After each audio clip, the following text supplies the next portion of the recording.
Locusta, Rome's most famous poisoner, often considered the first female serial killer in history. Locusta was born in a Galician village and learned a lot about herbs and botany in her youth. She also learned about the benefits and risks associated with them. As a result, after moving to Rome, she realized that the quickest way to make a fortune was to supply people with poison. After all, Rome was a city ruled by greed and ambition, and everyone had many enemies, so she could not complain about the lack of customers. Business was booming, but she ended up in prison and could have died an untimely death if it hadn't been for Empress Agrippina. Agrippina wanted to murder her husband Claudius in order to secure her son, Nero, the right to inherit the throne. She decided to hire a famous poisoner. First, Locusta delivered a concoction that was supposed to irritate the tester's intestines. When he was no longer a problem, the poison was sprinkled on mushrooms, Claudius' favorite food.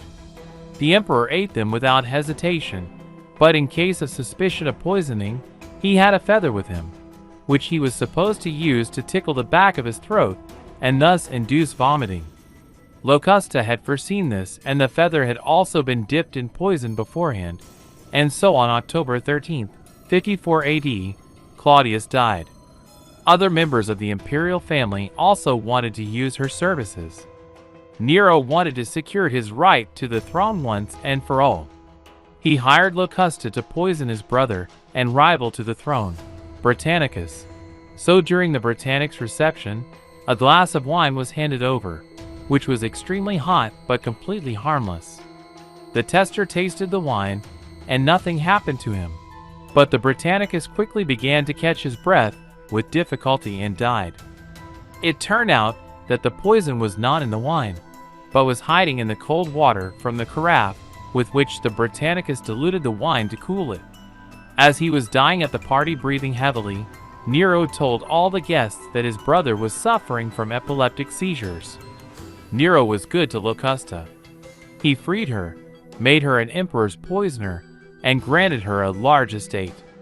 For several happy years she murdered people for the imperial family, and even opened a school where she taught the art of cooking poisons.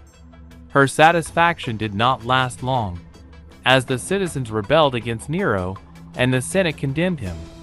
Nero died in 68 AD.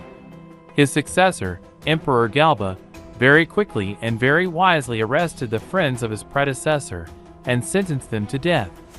They were led in chains through the city and executed.